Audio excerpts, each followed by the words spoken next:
Yo, what is up, guys? It's your boy Mike. You already know what is up and what is good.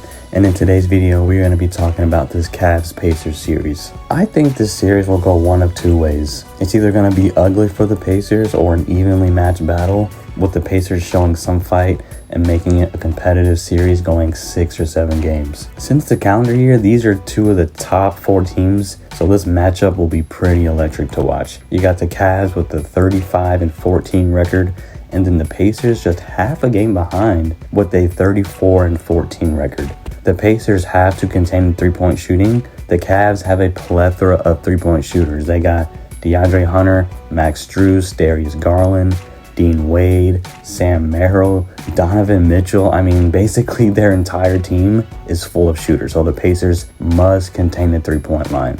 Otherwise, that's how the Cavs are going to build those huge leads and get those blowout wins. Donovan Mitchell has to be the point of emphasis to contain as well. Otherwise, he's going to lead the team in scoring and really start to dish out to his other players. But the Pacers also have to gather production from down the line, just as they did in round 1 against the Bucks. Otherwise, like I said, it will be ugly for the Pacers. Tyrese Halliburton also has to be key for the Pacers and show up and fight through those wings on the Cavs to really make a stamp on these games and give the Pacers a real chance. In the prior series, the Pacers had the challenge of containing Giannis. Now that focus shifts to the backcourt of the Cavs and Donovan Mitchell and Darius Garland, and really both with the front court now with Mobley and Jared Allen. See, I wouldn't be surprised if the Cavs come out and attack Turner, getting him in foul trouble to limit his minutes on the floor, and Tyrese as well. So I wouldn't be surprised if they come out of the series, attack those two matchups, get them off the floor, and that's how they can really take advantage and take control of this series. Both teams are heavy on offense.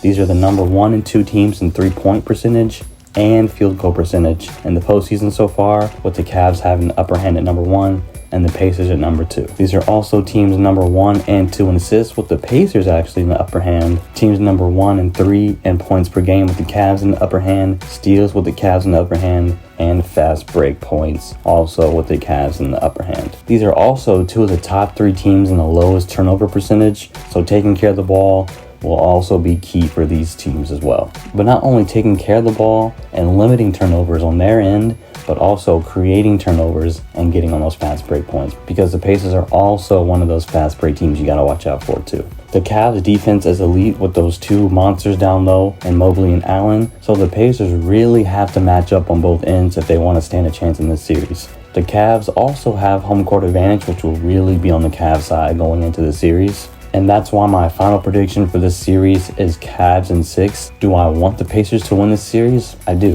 But knowing the Pacers, knowing their weaknesses, and knowing what the Cavs have to offer and what they bring with the roster they have and the personnel that they have, this is just a bad matchup. Just like how the Timberwolves and Lakers, the Timberwolves were a bad matchup for the Lakers. And I see this being a similar situation where the Cavs are just too big for the Pacers. The Pacers and the Cavs effectively play the same game, but you got the better versions of those players on the other team. Jared Allen, Evan Mobley, and Donovan Mitchell and Darius Garland, compared to Tyrese Halliburton, Andrew Nembhard, and then Siakam and Miles Turner. But if the Pacers really want to have a strong chance in this series, they have to contain the three-point line, they have to limit Donovan Mitchell, and they have to contain the paint, try to keep the rebounding numbers even, and if not, try to win some of those battles in some games. They effectively play the same way. Fast break points, defense, three-point shooting, but they got the more elite players in Donovan Mitchell, Darius Garland, and Evan Mobley. If the Pacers do win this series, I don't see it being less than 6 games. So if the Pacers happen to win this series,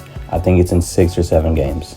But like I said, this series will go one of two ways. The Cavs will come out and dominate and show the league that they're really a dominant team, and the record shows, or the Pacers will come out, show that they're also a good team and that they belong in this postseason, and that last year wasn't a fluke, and they take the Cavs to 6 or 7 games and winning possibly in 6 or 7. So there you have it. That's my final prediction for the series. Cavs in 6. I really want the Pacers to come out on top. But like I said, knowing the matchups for these two teams and what the Pacers' weaknesses are and what the Cavs' strengths are, I think the Cavs come out on top in 6 games. But if you guys are new to the channel and like what you guys see, go ahead and show some love, hit the like button, and subscribe, and join the family. Other than that, it's been your boy Mike, and you can let that beat.